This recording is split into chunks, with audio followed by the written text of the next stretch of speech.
ಹೌದು, ಹಳ್ಳಿ ಪಟ್ಟಣವಾಗಿ ಪಟ್ಟಣ ನಗರವಾಗಿ ಬೆಳೆಯುತ್ತಾ ಹೋಗೋದು ಅಂದ್ರೆ ಆ ಪ್ರದೇಶದ ನಾಗರಿಕತೆ ಬೆಳವಣಿಗೆಯಾಗ್ತಿದೆ ಎಂದರ್ಥ.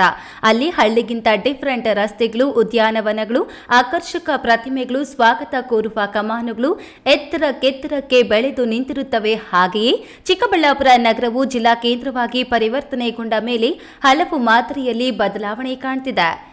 ಜನಸಂಖ್ಯೆಗೆ ಅನುಗುಣವಾಗಿ ರಸ್ತೆಗಳು, ಆಟದ ಮೈದಾನಗಳು, ಉದ್ಯಾನವನಗಳು ಹೆಚ್ಚಾಗಬೇಕಾಗುತ್ತಲೇ ಇವೆ. ಇಷ್ಟೆಲ್ಲ ಬೆಳೆದ ಮೇಲೆ ಅಲ್ಲಿ ಉತ್ಪತ್ತಿಯಾಗುವ ಕಸ ವಿಲೇವಾರಿ ಹೇಗೆ ಎಂಬುದೇ ತಲೆನೋವಿನ ಪ್ರಶ್ನೆ. ಕಸ ವಿಲೇವಾರಿಗಾಗಿ ನಗರಸಭೆ ಈಗಾಗಲೇ ಅದೆಷ್ಟೋ ವಿನೂತನ ಕಾರ್ಯಕ್ರಮಗಳನ್ನು ನೀಡಿದ್ರು.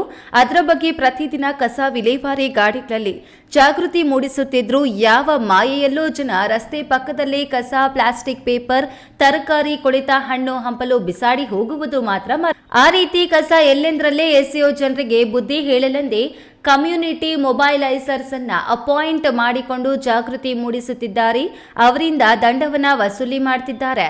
ಆದರೂ ಬುದ್ಧಿ ಬಾರದ ಜನರಿಗೆ ಅಲ್ಲಿ ಕಸ ಎಸೆಯಬಾರದಂತೆ ಮನಸ್ಸು ಪರಿವರ್ತಿಸಲು ನಗರದ ಬಹುತೇಕ ಕಸ ಎಸೆಯುವ ಬ್ಲ್ಯಾಕ್ ಸ್ಪಾಟ್ಗಳನ್ನೇ ಎಇಇ ಉಮಾಶಂಕರ ಒಂದು ಬ್ಯೂಟಿಫುಲ್ ಪ್ಲೇಸ್ಗಳನ್ನಾಗಿ ರೂಪಿಸಿ ಅಲ್ಲಿಯೇ ಸೆಲ್ಫಿ ತೆಗೆದುಕೊಳ್ಳುವಂತಹ ಮನಸ್ಸು ಬರುವಂತೆ ಮಾಡಿದ್ದಾರೆ.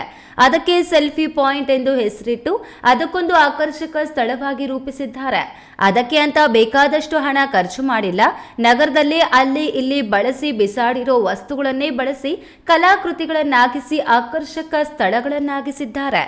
ಇವರು ನಾವು ನಗರಸಭೆ ಚಿಕ್ಕಬಳ್ಳಾಪುರಕ್ಕೆ ಕೊಟ್ಟು 11 ಜನ ಕಮ್ಯುನಿಟಿ ಮೊಬಿಲೈಸರ್ಸ್ ಅಂತ ಎಂಗೇಜ್ ಮಾಡ್ಕೊಂಡಿದ್ವಿ.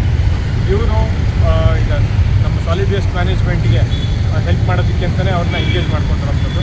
ಇವರು ಮನೆಗಳಿಗೆ ತೆರಳಿ ಯಾರು ಕಸನ ಆಚೆ ಬಿಸಾಕಬಾರ್ದು, ನಗರಸಭೆ ವಾಹನಗಳು ಬರುತ್ತೆ, ವಾಹನಕ್ಕೆ ಕೊಡಬೇಕು ಅಂತ ಹೇಳಿ ತಾಕೀತು ಮಾಡ್ತಾ ಇರೋಂಥದ್ದು.